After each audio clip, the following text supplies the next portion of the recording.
अब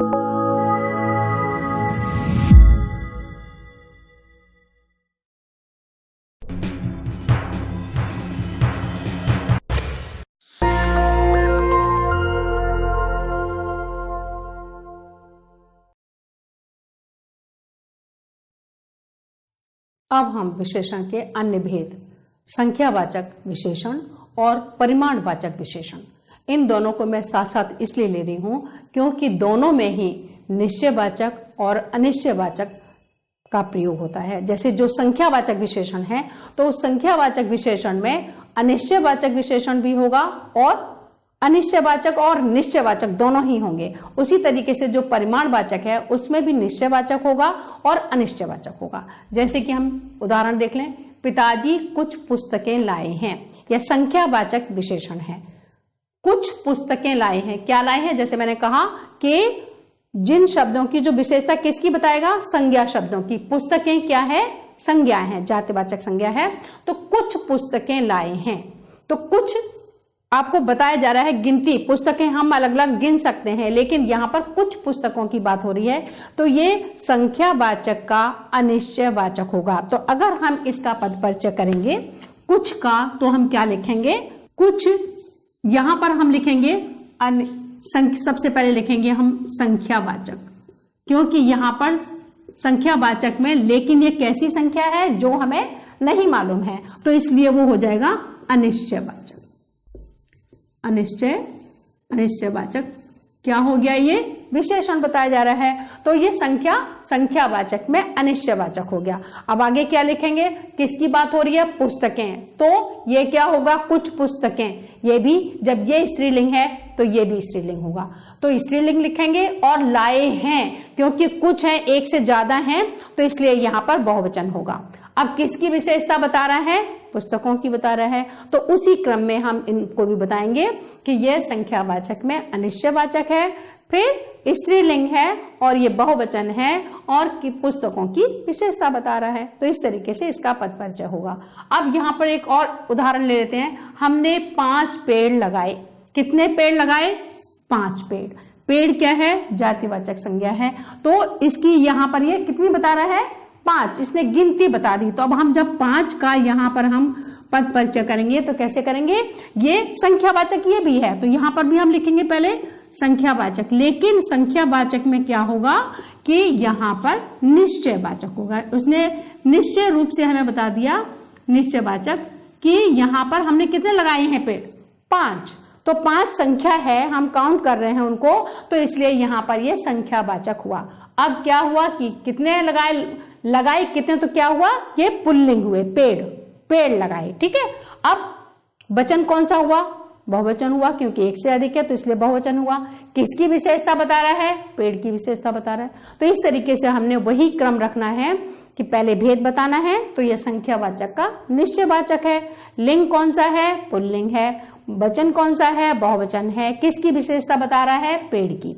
तो इस तरीके से ये विशेषण कौन सा? संख्यावाचक विशेषण की हमने ये यहाँ पर पद परिचय देखा कि किस तरीके से हम इसका परिचय देंगे। सिर्फ ध्यान क्या रखना है? संख्यावाचक के 2 भेद, निश्चयवाचक और अनिश्चयवाचक। निश्चयवाचक में जो संख्या होगी वह हमें निश्चित तौर पर पता होगी कि भी इतना काम हुआ। जैसे मैं कहूँ कि यहाँ पर 5 छात्र 5 पेड़ लगा रहे हैं, तो 5 छात्रों की गिनती है, तो वो संख्या में आ गए, तो इसलिए हम निश्चयवाचक कहेंगे। अब यही हम कह दें कि नहीं, कुछ छात्र पेड़ लगा रहे हैं, तो वो कुछ अनिश्चयवाचक हो गया, और गिनती बता दी तो वो निश्चयवाचक हो गया। तो ये हुए संख्यावाचक के भेद।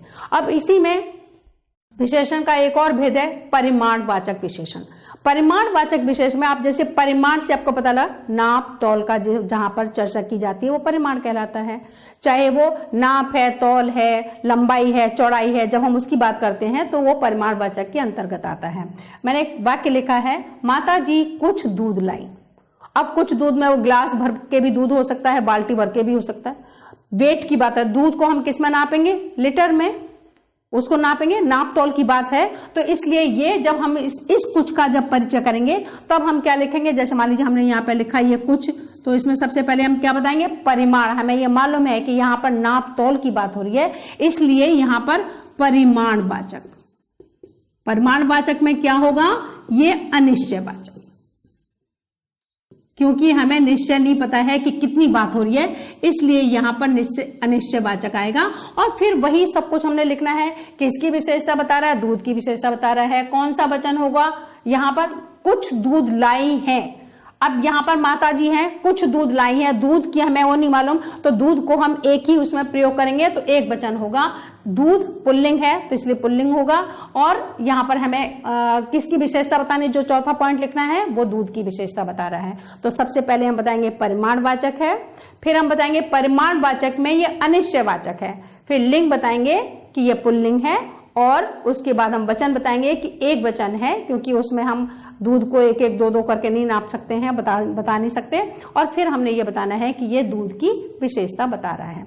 इसी तरीके से एक और वाक्य लिया है, तुम तो 5 किलो आम ले आए। आम कितने लाए हो, 5 किलो। फिर यहाँ पर वेट की बात हो रही है, नाप तौल की बात हो रही है। तो जब इसका परिचय करेंगे तो हम वही लिखेंगे, जैसे यहाँ पर 5 लिख दिया, तो अब इसमें क्या फर्क होगा कि यहाँ हम लिखेंगे परिमाणवाचक। सबसे पहले परिमाणवाचक, और फिर उसी परिमाणवाचक में हम क्या बताएंगे, निश्चयवाचक। निश्चय, क्योंकि हमें निश्चय तौर पर मालूम है कि ये चीनी जो है वो आम जो है वो 5 किलो है, तो हमें यहाँ पर निश्चयवाचक लिखना होगा। और फिर क्या लाए हैं, कौन सा वचन हो गया, ज्यादा है तो 5 किलो आम लाए हैं, तुम तो किलो आम ले आए। तो यहाँ पर बेसिकली हम देखें कि 5 किलो आम है, तो यहाँ पर ये बहुवचन का प्रयोग होगा। एक से ज्यादा भी है तो ये यहाँ कर्ता के साथ नहीं जुड़ेगा, ये जिसकी विशेषता बता रहा है उसके साथ जुड़ेगा।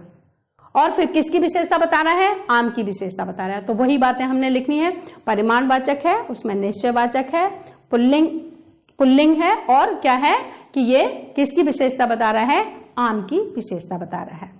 तो इस तरीके से जो संख्यावाचक विशेषण होते हैं और परिमाणवाचक विशेषण होते हैं, उनके दो दो भेद हैं। यानी निश्चयवाचक, जहां पर संख्या निश्चित मालूम हो तो वो निश्चित संख्यावाचक, जहां पर नापतोल के हम अलग अलग कर सकते हैं लेकिन कुछ का जब प्रयोग हो तब हम वहां पर क्या होगा, जो संख्या में नाप सकते। जैसे हम ये नहीं कह सकते कि मैं 5 प्याज लाई हूं, प्याज का वेट हम वजन परिमाण में आएगा तो वो परिमाणवाचक में आ जाएगा। लेकिन जहां संख्या की बात होगी तब वो हम वहां पर संख्यावाचक होगा, जहां नाप तौल की बात होगी तो वो परिमाणवाचक में आएगा। लेकिन दोनों में निश्चयवाचक होगा और अनिश्चयवाचक होगा। तो वो हमें पहचान लेना है कि किसकी बात कर रहे हैं, संख्या की बात कर रहे हैं या परिमाण की बात कर रहे हैं। तो एक और चारों भेद आपको आ गए, गुणवाचक हो गया, सार्वनामिक विशेषण हो गया, फिर संख्यावाचक हो गया, और ये आपने अभी पढ़ा परिमाणवाचक। तो इस तरीके से हम विशेषण का पद परिचय कर सकते हैं। इनका क्योंकि विशेषण संज्ञा और सर्वनाम की ही विशेषता बताते हैं, तो इनका पद परिचय भी उसी तरीके से होता है